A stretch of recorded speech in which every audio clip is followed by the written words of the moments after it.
I'm Ricardo Roberto, and I am the leader of the Government Affairs Committee for the Coppell Chamber of Commerce.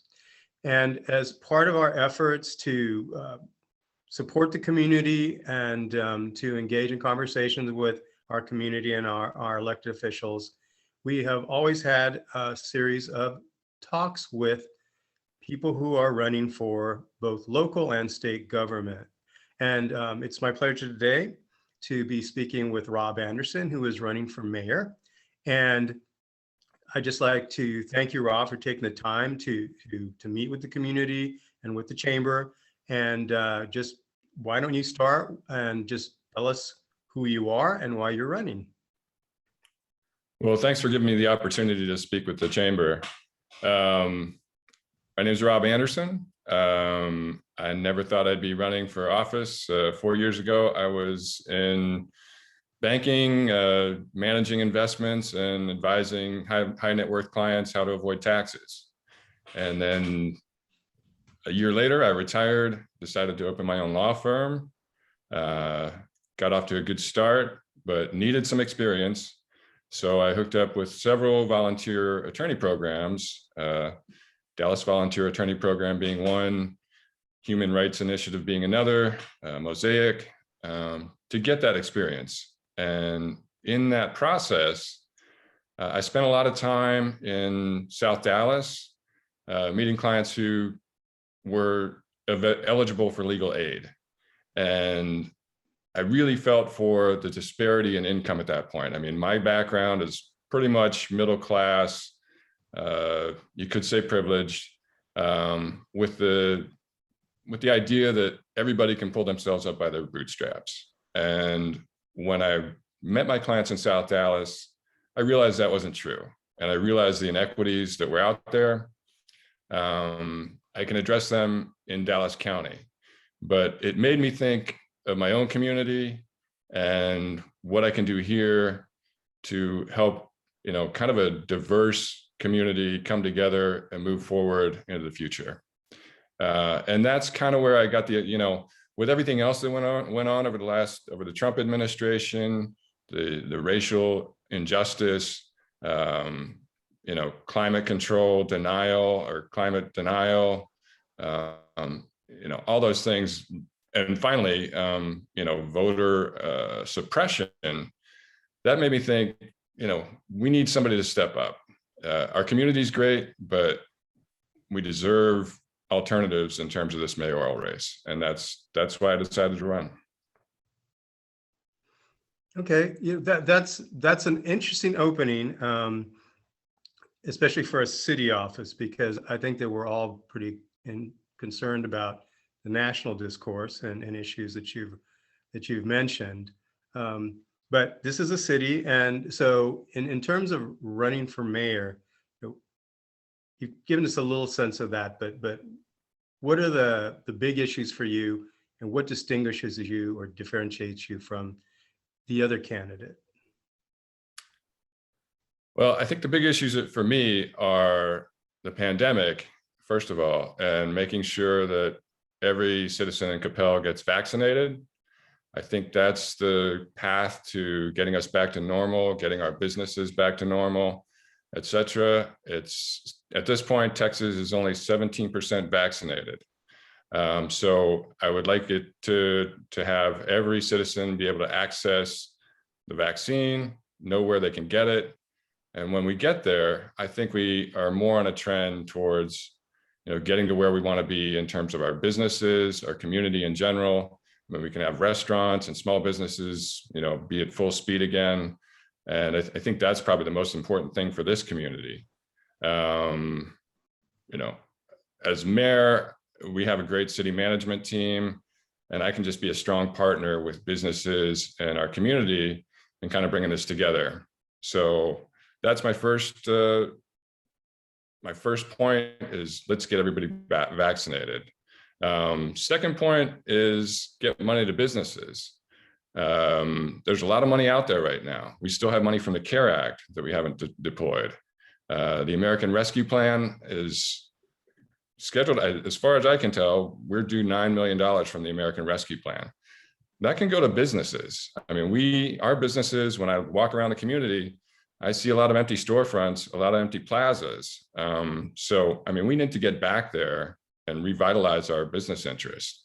I mean, there's a deficit potential from the sales tax issue, and we can address that by making cuts, but wouldn't you rather address it by creating a vibrant business community that's providing sales taxes as well?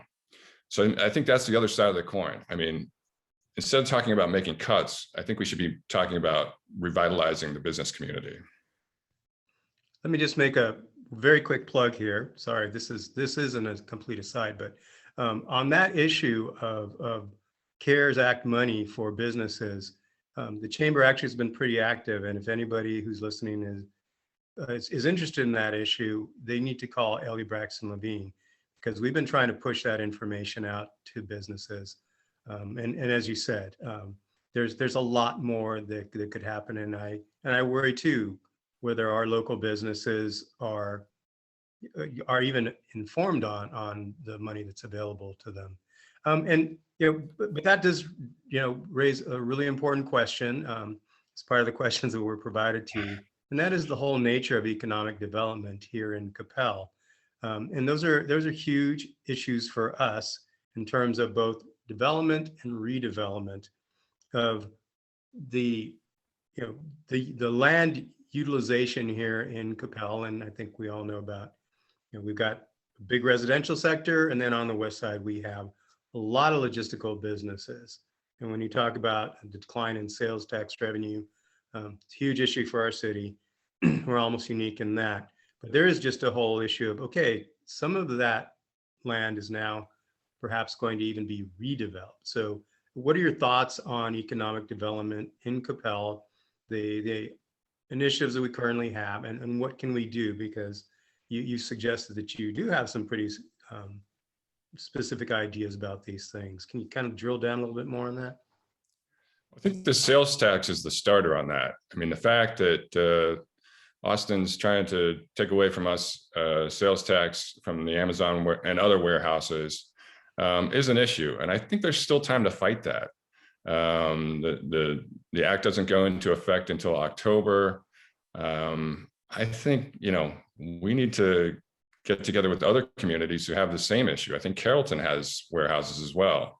So if we band together, I think we can make a good lobby in Austin to say, hey, this was a mistake. We brokered a deal for this on certain things staying in place, and now they're trying to take it away from us. And I would just say that's the big part about development and redevelopment in our community.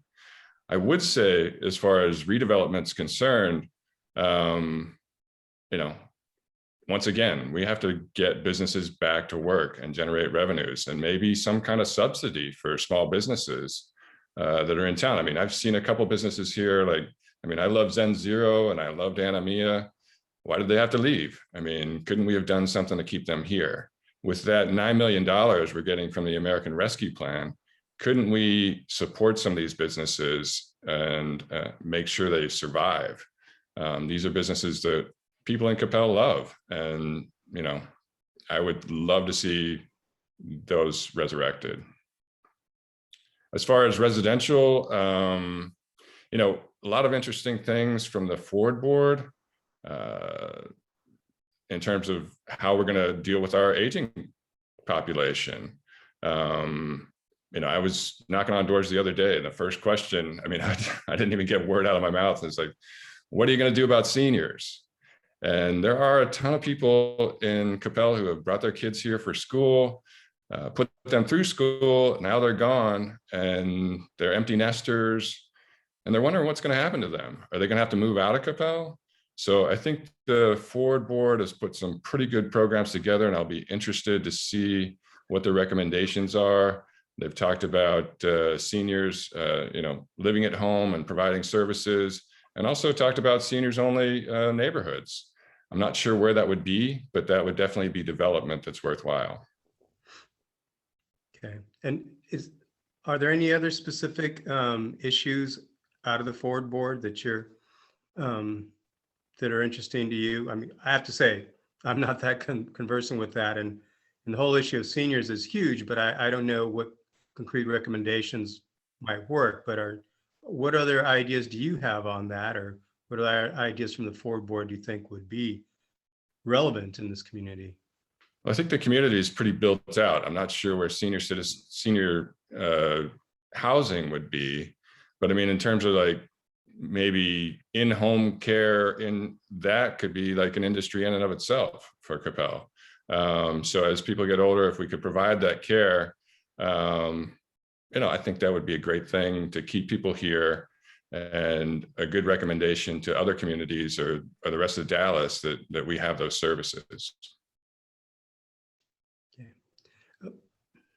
One of the, when we talk about seniors, and let me just talk to you about sort of my experience with things is, we as a chamber have discovered that the two major reasons why people come to Coppell are the quality of the schools and the proximity to the airport. So this is a pretty affluent community, and there are a lot of people who do travel a lot for business. You come for the schools, you put your kids to schools, and then because of both the property tax rate and the value of your housing, all of a sudden it doesn't seem like a good value proposition to many people to remain in Coppell. And then I think it's always been a concern here. But that does raise the whole issue of, how do we feel about the services provided by municipal government? And do we feel that the municipal government provides cost-effective services for the property tax that people are paying? I think it's tough to work with the property tax issue, just because there is statute from Austin in terms of how much you can raise property taxes. I think we have a lot of services here in Coppell, and the citizens love our services. It's a question of what do you dispose of if you're going to lower those property taxes, and there has to be something.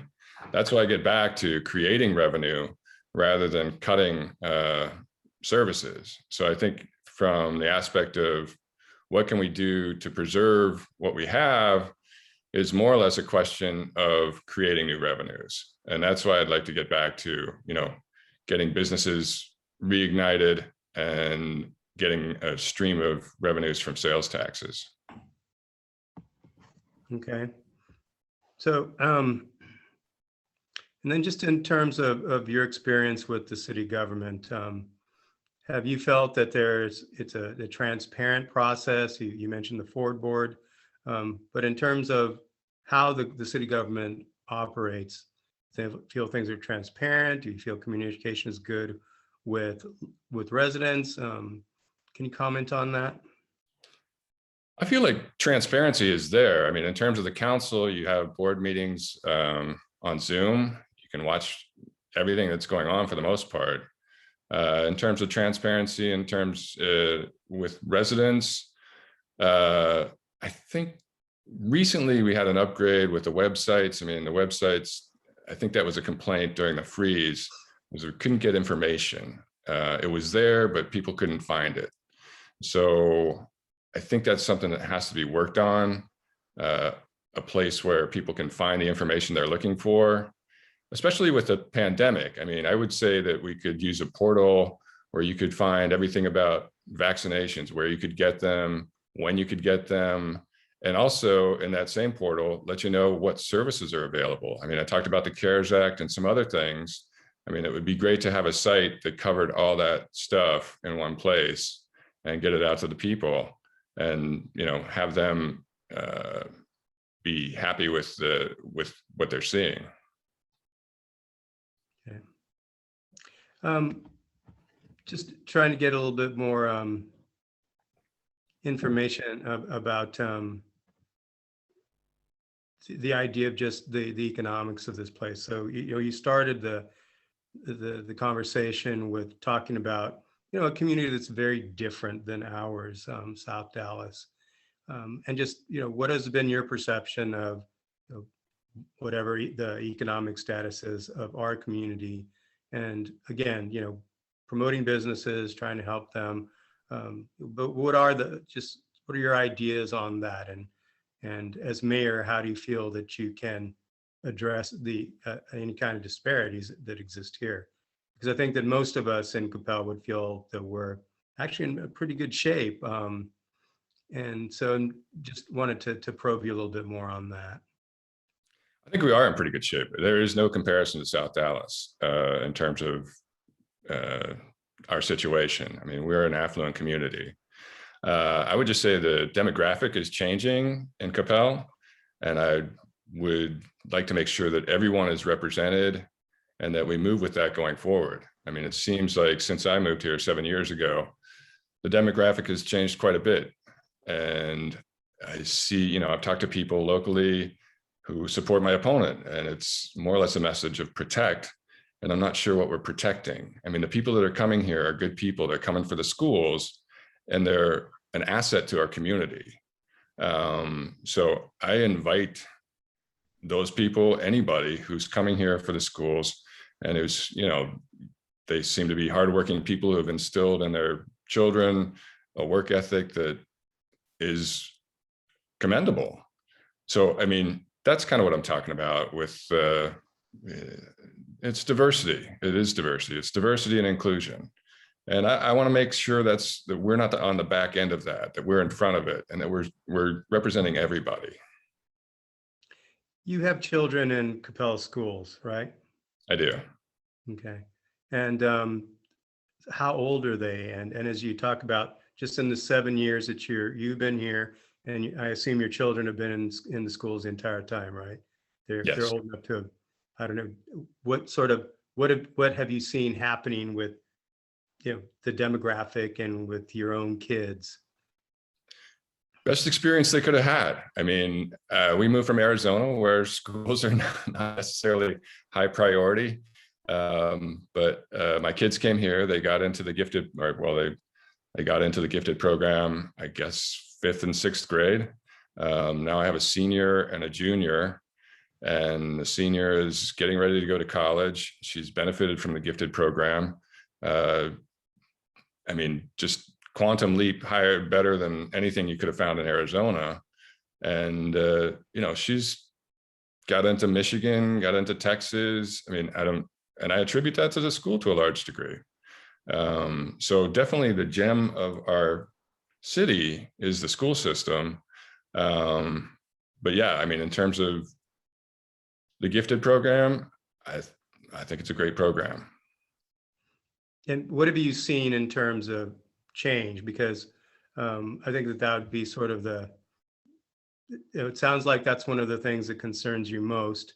And you say the demographic is changing. What have you actually seen in terms of the people that you're? I think and you know, I mean, just straight up, I mean, the gifted program is largely Indian and Asian, and I think that's good. I mean, if people are coming here for the schools, that's good. I mean, I worked in investments, and a diverse portfolio is a safe portfolio, right? I mean, you're a financial planner, right? Yeah, you're kind of talking to the choir here. Okay.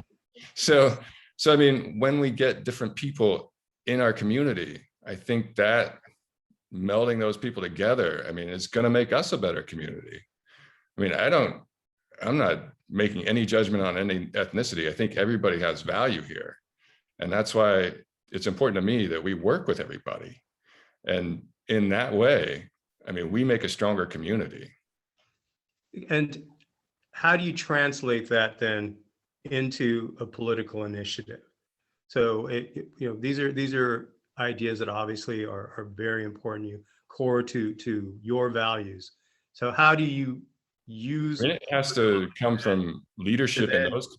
I'm sorry. To turn that into some kind of process, initiative, action. I'm not sure how we would characterize it. You know, that would then bring people together. How would you do that? I think there has to be communication with leadership in those various communities and understand what their issues are. I'm not sure that we're doing that now. But yeah, I think, you know, I want to meet with various communities and understand what their concerns are, understand what they like about the community, what they don't like, so we can provide something that works for everybody. Okay. We are about 25 minutes into this, I think. Anything that you'd like to say that you haven't said up to this point to sort of make your final argument? You are an attorney. Uh, as to why you want the I'd say job, once again, and what you hope to accomplish, the vision you have. like I say, my platform is based on, as a progressive platform based on diversity and inclusion. And I think that's the best way forward for this community. I mean, if you just stay what you are and don't, move forward, you stagnate. And this community is evolving. And I want to see that continue because I think it's evolving in a good way. And I want to promote that. So that's part of what, that's pretty much where I'm at in terms of things. I mean, there's also the state part. I mean, the state is definitely aligned with GOP. I think that since the freeze, there's been a domino effect. The mask mandate, I saw Texas Stadium the other day, full, 100% capacity. We've only got 17% of people vaccinated. What are we doing there? I mean, March 10th to me was a random date to say we're not going to wear masks anymore. Could be just 3 months from now when we're all vaccinated. Why take the risk? So those are concerns of mine. And I feel like when I say we need to get everybody vaccinated, yeah, I mean, we want to get back to normal. We want to get back to running businesses at 100%.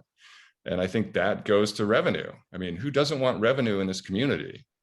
I mean, you can, that's bottom line. I mean, it goes back to dollars and cents, really.